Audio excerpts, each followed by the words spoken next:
Hey guys, welcome back. We have one of my favorite people to pick on, basically. Uh, Dr. Pete has been a friend of mine for almost a decade, I think now, and long history of getting to go to chiropractic seminars and doing chiropractic life with Dr. Pete. And he's got a lot of wisdom to share as well. Has taken care of a lot of people in his practice in Minnesota with his wife Melissa and their two kids. And so, Pete, I want to hand it off to you to kind of dive into some of the things that you think people need to know when it comes to their health and well-being. Yeah.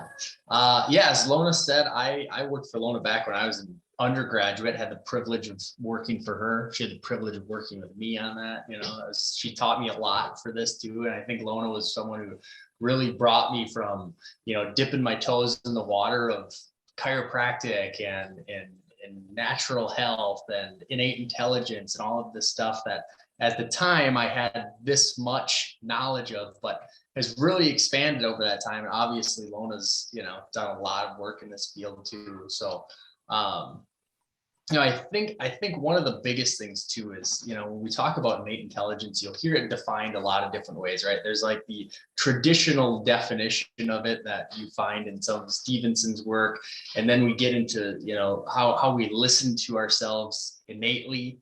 And how I explain it to patients all the time with innate intelligence and trying to listen to this. I mean, when you plant a seed upside down, it still knows which way to grow, right? A deer, when it's born, it knows that it eats plants. When a wolf knows that it's born, it knows that it eats meat, right? Some of these things that we don't have to learn. So I think, and it was something that I really didn't even totally comprehend, I don't think, until I started seeing it in more action, and more specifically in a healing field, right? When we're in chiropractic and you get to see innate intelligence when it's at work and when it's clear through the body and through that nervous system. So I think those were some of the most impactful things that you can read about anything. You can see, you can look at it, how it works, research on the internet, all that. But once you actually see it in action, I think that's when it has the biggest effect and shows itself the most through there too. Love that. Yeah. Give us some examples of when you see it in action. Yeah. I mean, a classic story that, when people think chiropractic, right, they think neck pain, back pain, headaches, right? And they'd be 100% right. I mean, we see those things all the time in our office and people get well from them all the time. Is it me as the chiropractor who's making them well? No. I could adjust a corpse all day long. Nothing's going to happen, right? We need that inborn intelligence in the body for any healing profession to work. So a story that I think really hits on this on multiple levels, on certainly a musculoskeletal basis, but then when we look at thought patterns and we look at some of those non-musculoskeletal things, that's when I saw some really cool stuff with this. So a guy came into our practice as a self-proclaimed, I'm skeptical, my body does not work. It's not going to work. Nothing you're going to do is going to make it work. But for some reason, I'm here. I don't know why. Maybe his wife made him be there. And he had some crazy things going on. He used to work in the field, and he had, terrible neck pain that shot into his hand, and he could barely use his hand anymore. So he kind of given up on that, moved to a desk job. But the crazier piece of this was that he had some extreme digestive issues. Every time that he ate certain types of foods and he couldn't really identify them, he would just start throwing up like crazy. He burped constantly when you talk to him.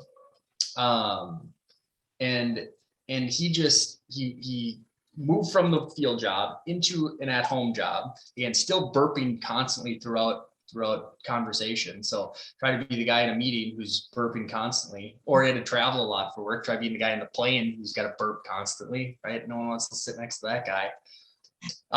So came in and little by little, we started doing, some simple adjustments, nothing crazy with him, some low force things as we started to scale up through there too. And little by little, he'd start to talk about how he's got function back in his hands. And stuff that I'm not adjusting anywhere near his hands, right? I'm adjusting up here, and obviously we know that there's neurology that shoots all throughout that. But we're not doing anything specific to the hand, right? And sometimes we're clearing out areas that there isn't even neurology that's directly connected to that area. And then we start to see, little by little, he's talking about how, I ate this thing that usually drives me crazy. And I'm not having any of that. And you can start to tell Les that he's burping less during conversation.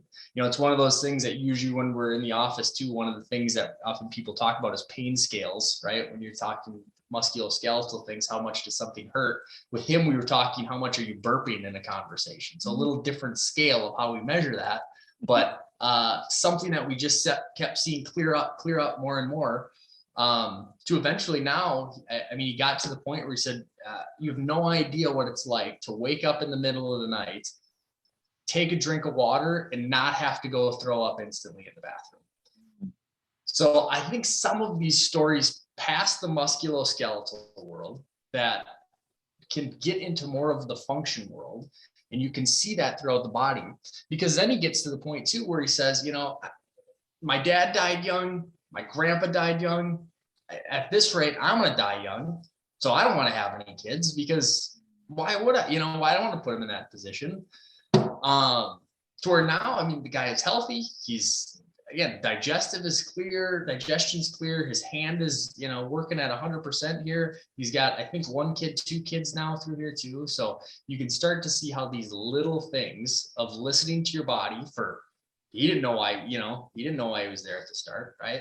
He didn't want to be there, to keep coming back and keep coming back and doing the little things, because it wasn't glorious, right? It's not like it was, you hear these great stories of one adjustment and bam, this person is healed and they're, they couldn't hear and now they can hear.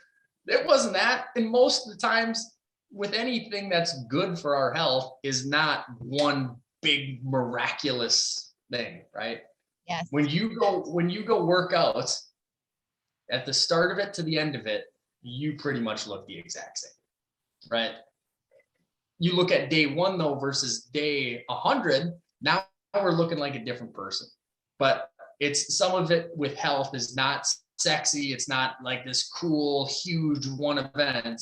It is day after day doing the right things, listening to ourselves, knowing what's right. That's going to move that needle forward.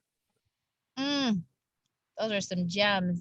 That is a conversation in the office that we have frequently, is that everything that's good for you, everything that's life-giving, is generally not a one and done conversation, which you're right. It's not what people generally want to hear, but there is the truth about that. Yeah. What else you got for us, Pete? And that's right on, right? I always tell, it's probably not going to happen overnight. It'd be very cool for both of us if it did happen overnight, right? I could, charge a lot more for one adjustment, spend a lot more time on a golf course. Life would be good for everybody. But, again, it's usually not that one huge thing that's going to make a difference. So, and that's where, when we dive into those different types of things, like that's one of my favorite parts about chiropractic. And it could be true for a lot of other things, that when we talk things that are really good for us to do in the long run, my favorite part about some of those things is I get to participate in the care that I provide. A lot of people, a lot of professions, healing professions, can't say that, right? Not to pick on a cardiovascular surgeon or something, right? Obviously, that's not something that he does not want to participate in the care where he is getting it done to himself, obviously.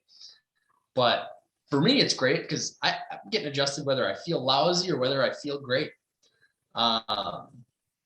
And the same can be said, for other professions too, obviously. But when we talk about all those little things that make up a big difference there. Yeah, Pete, for someone who maybe doesn't utilize chiropractic this way, explain the thought or your thought process when you just said that, where I go in and get my nervous system checked by a chiropractor, whether I feel good or I feel like crap. Why is that? Well, you can look at it a couple different ways. We can look at it 2 days, kind of 2 thought patterns on that. You ask someone why they brush their teeth. One person will say, because I want my teeth to get really white and shiny. One person will say, because I don't want my teeth to decay and get cavities. So it's two different thought patterns on it. So one, we can think about it from the improvement side of things, right? So we can think that, if just because you're strong and buff and look good, you stop eating healthy and working out. No, we're going to continually continually get better through there and continually do those things. Same when you're getting adjusted, right? That nervous system continue to improve when you give it what it needs. Now, from the other standpoint of that, of avoiding loss, right? Then we can say, well, there's only a small percentage of our nervous system that is sensory, feeling things, right? Most of our nervous system is actually function. So you think, to get a extreme example, right? What's the first sign of heart disease for a lot of people? A heart attack, right? They didn't feel those symptoms coming on, but that underlying function was not performing the way that it's supposed to, right? So that built up for a long period of time to where something really bad happened.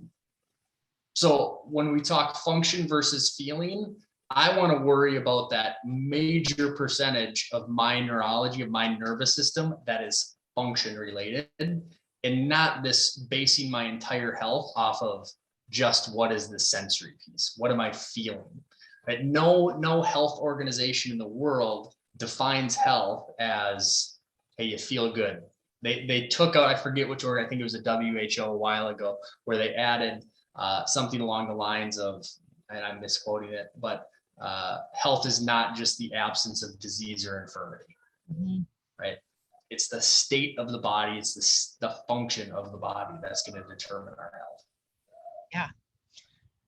What do when you're at this point where you have this conviction about you, this certainty that it is about function, it is about improving, or we're not stagnant. So we are either moving towards better health and well-being or moving away from it by the sum of our choices and the things that we're doing as action steps. So is there something, if you think back to where it really became solidified in your mind that you were going to live differently than maybe the average person? Is there a story or two that solidified it for you?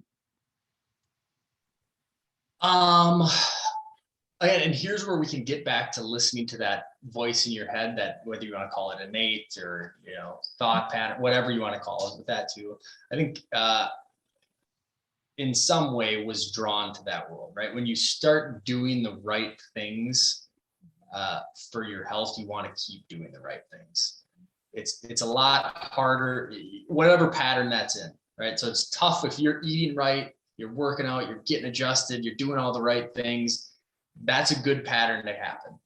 When all of a sudden, it's been 2 months since I worked out and I've been eating like crap, that's when it's tough to start breaking that pattern to go back. So I think some of those patterns early on, again, getting surrounded by the right people, and having a good group around you to kind of plant some of those thoughts. But I don't think for me at least, sometimes I don't really pick up on lessons until they actually happen to me, right? To where you see it in your own life, you see it in the proof is in the pudding. So I think a piece of that, my conviction for that has grown as I've continued to have more patient interaction. As I've continued to see more stories of healing, as I've continued to talk to people. There's a guy in our practice who, this one always drove home for me too, in talking about patterns of this, and this might not even be answering your question, but it's kind of a fun story. We had a guy who came in and he was on back surgery number 3, I think, going for back surgery number 4. And he said, my stuff is scheduled, my surgery is scheduled, but this is not the pattern that I want to go with. The last 3 didn't work. Why would I keep doing this? I need something different. In this, he said, maybe this is the catalyst that creates something different for me. And adjusted. I mean, we had 4 weeks, and I basically said, if we're feeling better in 4 weeks here, if something's changing, good or bad, we need that. We need to cancel this surgery. And That was 3 years ago, and he canceled surgery, and he is in great shape since, you know? So I think some of that conviction, some of it you have to see, some of it you have to do. And whether that's in yourself or your own life or your family or your patients or whatever it is, that's when it really stuck home for me.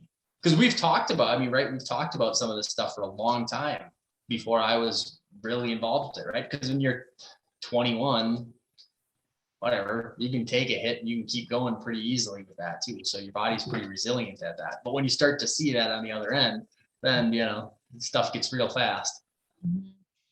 I love that example just because most people, if they've had the pattern of negative reinforcement, meaning my body isn't self-healing itself, I'm not getting better, I'm taking more medication, I'm worse off.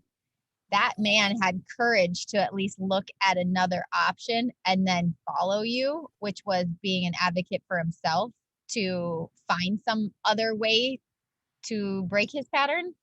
And I think for so many people, that's the stuff that doesn't get taken. We stay in that rut and then we wonder why we get what we always got.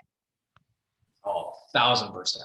And you can see that right now, right? When people don't know that when people don't know that their body is the best pharmacy in the world, look at all the fear that happens. And I don't blame people for having that fear right now, because if I thought there was some super bug out there that doesn't matter what I do is going to kill me, I'd be scared too and sitting at home. But we have to, again, and there's a scale to that, right? But when we realize that our body has this power to take care of 99.9% of issues that come our way from on the day-to-day basis, right? If our body couldn't take care of it, we would have been crushed by gravity the first thing that we woke up this morning. So our body can handle a lot of it. It can constantly change the chemistry of our body to improve itself throughout the day. Right? If I tried to go run across the street and catch a bus right now, I got this one from Dr. Guy Reedman, who always says this story too, but there's no one in this world athletic enough to keep our current blood pressure, keep our current heart rate, and run to the bus without dying. But as soon as I start running, my heart rate gets elevated, right? I start pumping more blood to my muscles so I can move and run and get to that bus station too. So our body's doing 10 million things as we're just sitting here. And it has, like I said, I always come back to that example with my patients too. The best pharmacy in the world is right inside of us. It's got every chemical that it needs for most things that it can change, switch. This level's low, I'm going to test that. All right, I'm going to put this one higher. My thyroid's low. Okay, got to bump this level up. It's incredible what the body can do.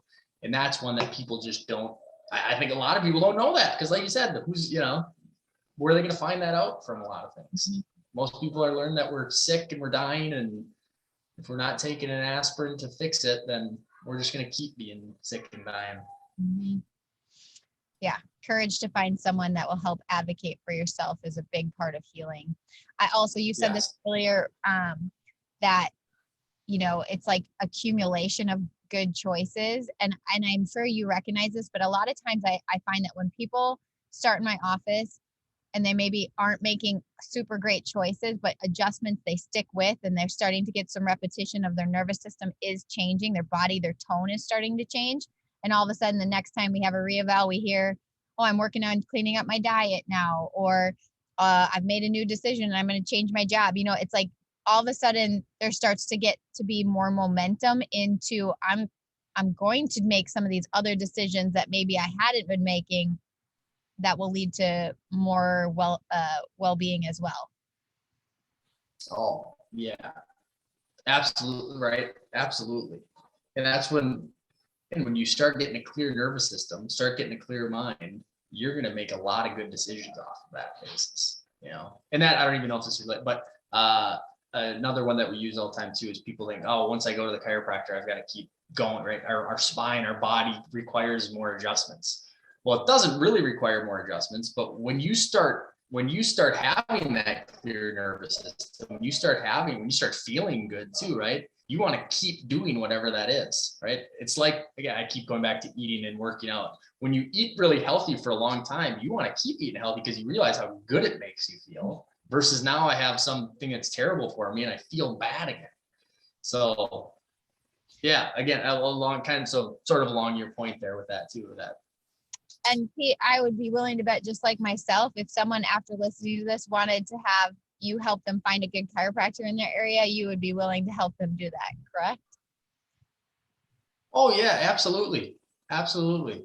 I'd be more than happy to help them find somebody. And there's good chiropractors all over the place. So yes, reach out. We'd be happy to find wherever you are. And where can people find you? So I am, name my office is Lake Life Chiropractic. We're in Chaska, Minnesota. We can find, I mean, all of our stuff's on the internet. I'm not very much on social media or anything like that, but you can find my office and then we can get you connected through that. Perfect. Thanks for spending time today. Yeah, thank you, Lona. Appreciate the time. All right. Love you, Pete. Talk to you soon.